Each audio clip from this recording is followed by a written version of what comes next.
Assalamualaikum warahmatullahi wabarakatuh. Teman-teman, kembali lagi di channel YouTube saya, Khairun Imam. Gimana nih kabar kalian? Semoga kita semua selalu diberi kesehatan, kemudahan, dan juga limpahan rezeki dari Yang Maha Kuasa, teman-teman ya. Nah, di video kali ini kita akan menyaksikan dan juga membahas mengenai nasib yang semakin buruk sepertinya akan menimpa gerombolan teroris Tiva Roy Rismond ataupun orang-orang yang saat ini sudah menjadi tersangka yang masih mengusut dan mengusik ijazah Pak Jokowi. Mungkin kalian sudah dengarkan kabar yang sangat ramai diperbincangkan dan sudah saya angkat juga videonya sebelum ini bahwa Egy Sujana dan juga Dami Hari Lubis sudah melaporkan Roy Suryo dan juga Ahmad Khozinuddin ke Polda Metro Jaya. Ya, yang paling membahagiakan sebenarnya Ahmad Khozinuddin karena sudah banyak di antara pendukung Pak Jokowi yang selalu komen di video saya berharap agar orang ini masuk bui juga ikut dengan Roy Suryo. Nah, semoga ini terwujud teman-teman ya. Nah, selain itu, kita juga akan mendengarkan sebuah kabar yang hangat juga datang dari Kagama bahwa akan ada pengusutan terhadap dugaan ijazah palsu dari luar negeri. Lebih tepatnya dari Jepang. Dan ini sudah saya angkat juga videonya sebelumnya.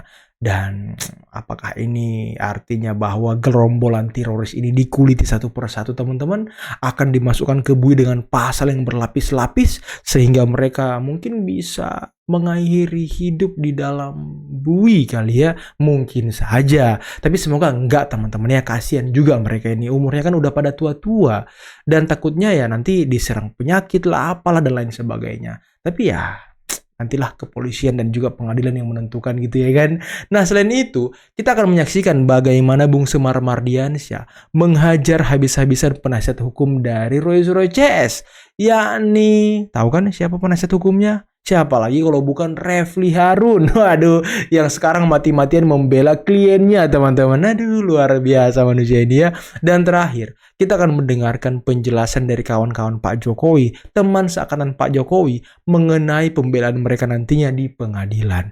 Dan nanti sepertinya akan ada pertarungan sengit nih antara gerombolan teroris dengan teman angkatan Pak Jokowi. Tapi sebelum kita mulai videonya, jangan lupa like, subscribe, dan share. Dan tanpa perlu berlama-lama lagi, mari kita mulai videonya berikut ini. Waduh, jangan juga akhirnya mengganggu akal sehat kita, Bu. Atau mengganggu akal sehat publik ya. Publik kan harus kita kasih tahu secara rasionalitas, secara logik. Bisa kita pakai itu, bagaimana mengukur isu ini benar atau enggak. Sangat mudah sekali kan gitu. Terus kalau mereka melihat kok ini ramai betul, disebutnya kan ada kepentingan di balik itu. Coba kalau nggak punya podcast. Kayak nggak begitu juga kayaknya. Iya. Ya kan begitu loh. Atau yang lain juga begitu kan gitu loh. Pantesan Refly sebagai PH-nya atau penasihat hukumnya 3 orang ini ya kan berusaha untuk kalau perlu ini seterusnya jadi kasus ya. Iya, karena datangkan cuan. Datangkan juga. Cuannya gede. Ya kita ngerti juga. Penontonnya rame terus dia gitu, kan. rame terus. Makanya pelihara isu itu. Iya, ratusan juta setiap Iya, bulan. misalnya apa? Tiba-tiba dia selalu mengeluarkan statement bombastis. Iya. Ada dijanjikan triliunan, gitu-gitu ya. Judul-judul videonya Jadi ketika Refly bicara gitu, gue cuma ketawa aja sih, gue bilang, sampai segitunya nyari duit bos. Sampai segitunya Nyari duit ya kan. segitunya nyari duit bos. Dan sikap agama sudah pernah saya sampaikan karena ini sudah termasuk di dalam ranah hukum. Ya. Jadi saya hanya menyampaikan agama bersama-sama dengan rektor. Wow, Kagama bersama dengan rektor UGM. Kita jangan terjebak pada kegaduhan tersebut. Kita masih banyak fokus yang lain yang masih bisa kerjakan yang lebih bermanfaat buat kita. Jadi saya sekali lagi ingin menyampaikan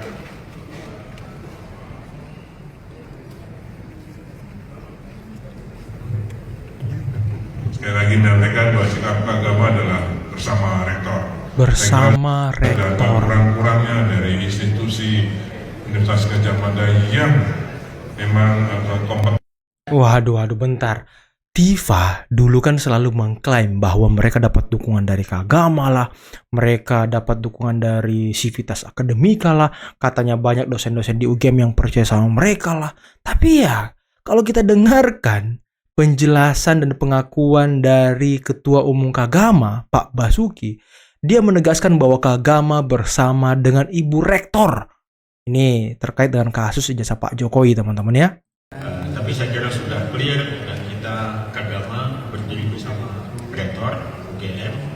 percaya integritas alma mater kita. Jadi apa yang diputuskan dan apa yang menjadi sikap rektorat UGM itu adalah sikap Kagama. Maka Bang Egy langsung datang ke Polda bersama Damayari Lubis untuk membuat LP. Damayari Lubis melaporkan Kozinudin, kalau Bang Egy melaporkan Kozinudin dan Roy Suryo. Kalau LP kami ini Kelas. Kapan Bu LP ini dibuat? Nah, kalau LP DHR sama dia, LP ini dibuat mulai dari tanggal 23 ya. Kalau saya, karena mengumpulkan bukti-bukti, mencari yang akurasi, akhirnya dan kehadiran Bang Egy itu menunggu waktu dia kapan bisa ada. Maka malam tadi LP ini terbit jam 8 jam 9 terus sampai jam 10 jam 11 kami masih di Polda. Lama ya? Sampai di rumah 12:30. Lama ya? Mungkin ini awal dari laporan kami. Jika kami mendapatkan bukti atas penghinaan Bang Egy yang tidak pantas mereka ujat ke Bang Egy, kita nggak tahu salahnya Bang Egy di mana. Kan Bang Egy tidak meninggalkan mereka. Tidak meninggalkan Mereka meninggalkan mereka. Bang Egy. Kalau mereka ingin bersama Bang Egy, ikuti Bang Egy seperti apa. Bang Egy tidak akan merugikan kalian. Tidak akan mempermalukan kalian. Selama ini understanding, ayo. Jadi jangan. Kalau kalian berurusan dengan ijazah, ijazah saja. Jangan hina-hina kemana-mana. orang. Betul. Jangan rendah-rendahkan orang. Ya. Wah, bentar teman-teman. Ini kan Egy Sujana, TPU mulai pecah-pecah ya kan. Udah kayak beling dia, pecah kemana-mana dia teman-teman.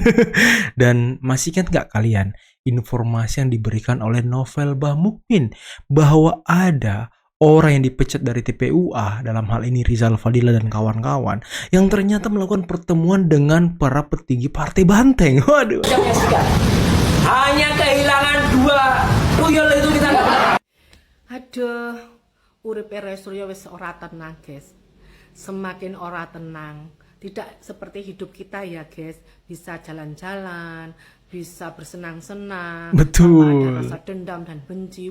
Dia itu sekarang tambah kebenciannya tambah tingkat tinggi. Yang tadinya benci sama Pak Jokowi Gibran, saiki tambah DHL sama Egy Sujana. Lah gimana? Sekarang Egy Sujana dan DHL sudah dikatakan tuyul.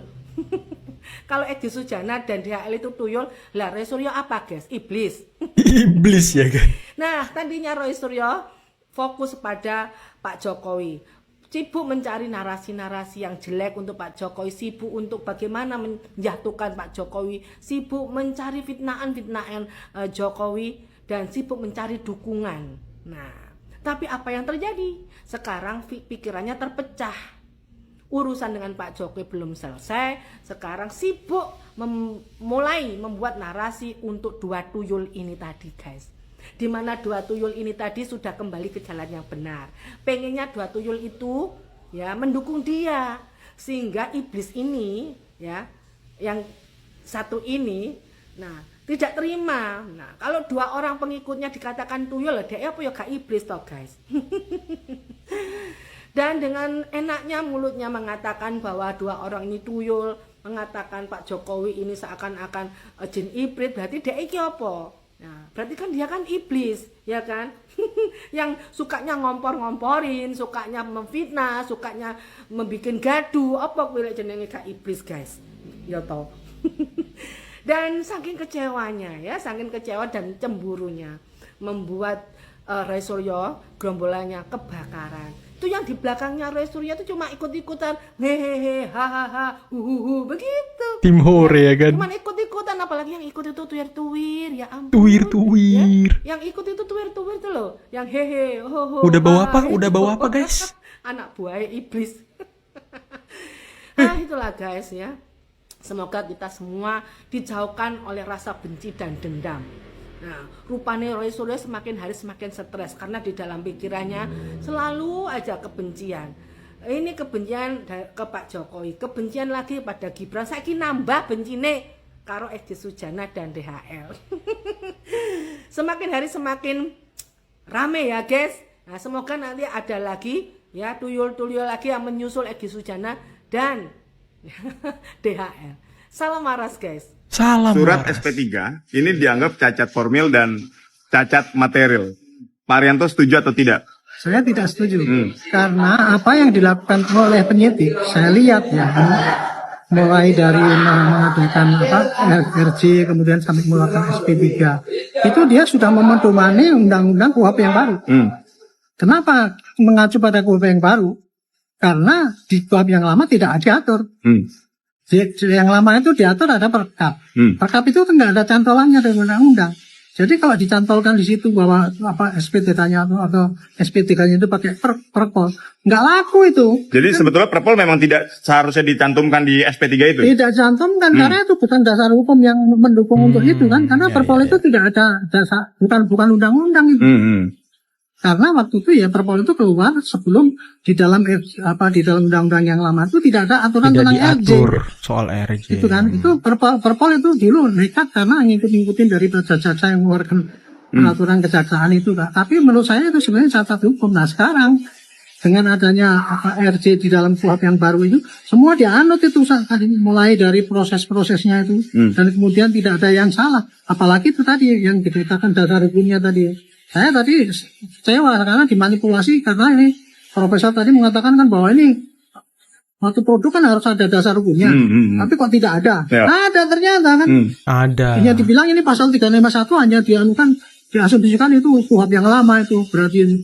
Padahal jadi Anda anggap bahwa SP3 ini sudah tepat apa yang dilakukan oleh penyidik? Karena secara material maupun formil itu tidak melanggar. Tapi kalau itu dianggap itu melanggar, silakan aja digugat di peradilan atau apa. Itu jadi jangan diomongkan pada orang-orang banyak ya bahwa polisi itu melakukan tugasnya senang sendiri gitu ya, hanya dipaksakan untuk membelain Pak Jokowi itu saya nggak terima itu karena polisi sudah melakukan tugasnya itu dengan pedoman yang baru ini ada dan saya lihat step-stepnya memang ada gitu kan. Itu ini yang harus diluruskan pada publik gitu. Jadi karena sana kan selalu mencari-cari bahwa aparatnya itu didikte oleh Pak Jokowi itu yang saya tidak terima. Jadi harusnya pada rakyat dikasihkan penjelasan yang fair dong. Gitu. Ya. Baik, terima kasih Irjen Pol Purnawirawan Arianto atas pembahasannya dan biarkan publik yang menilai diskusi kita pada malam hari ini. Terima kasih dan sampai jumpa. Ini karena siapa? Pengacara Roy Suryo tuh memprotes ya kan? Nah ini teman-teman angkatan Pak Jokowi nih. Saya rasa ini sudah cukup ya, sudah clear permasalahan ini. Jangan lagi ada permasalahan ijazah, khususnya ijazah S1 Fakultas Kehutanan Universitas. Gimana nggak kepanasan Roy Suryo kalau begini ya kan? Memberikan sedikit komentar dan saya juga berharap bahwa dengan adanya event seperti ini berarti sudah clear masalah ijazah sudah tidak lagi dipersoalkan karena kami benar-benar adalah satu angkatan dengan Bapak Insinyur Joko Widodo.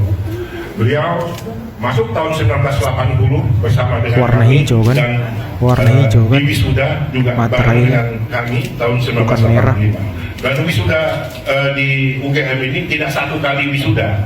Jadi tergantung dia melaksanakan seluruh kewajibannya sebagai mahasiswa sampai dengan pendadaran selesai. Setelah itu baru diwisuda.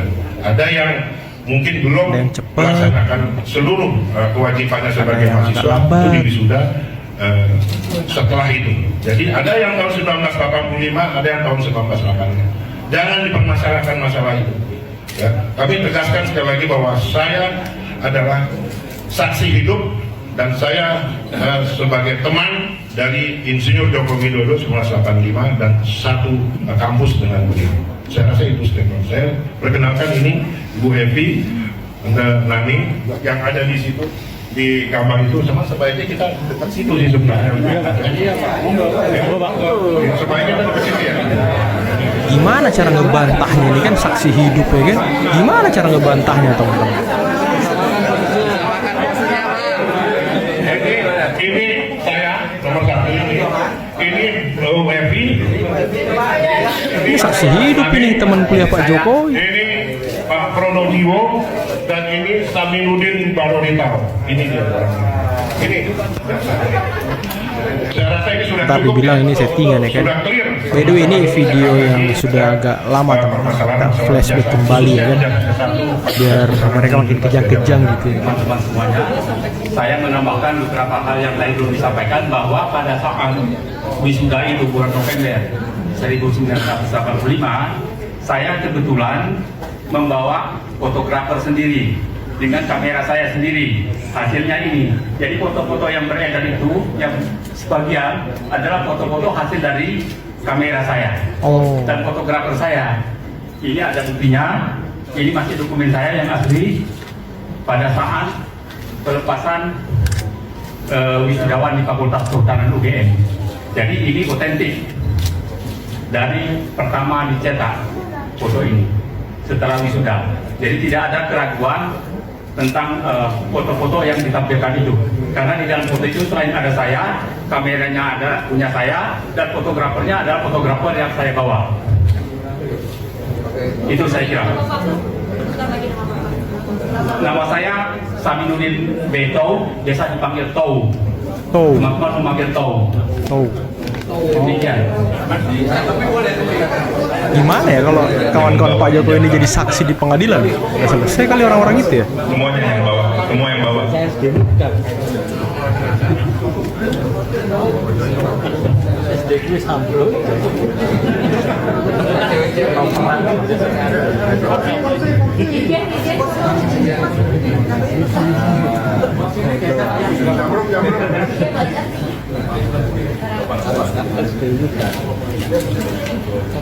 Luar biasa ya, kompak banget teman-teman Pak Jokowi teman-teman.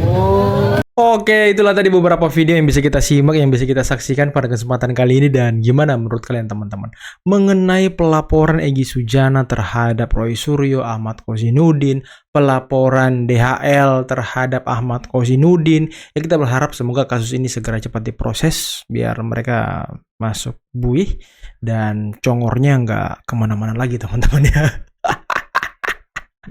Dan tadi Ketua Umum Kagama juga sudah menjelaskan sikapnya, standingnya, bahwa beliau Kagama tetap bersama Ibu Rektor dan tetap mendukung statement dari Ibu Rektor mengenai kasus ijazah Pak Jokowi, mengenai ijazah Pak Jokowi.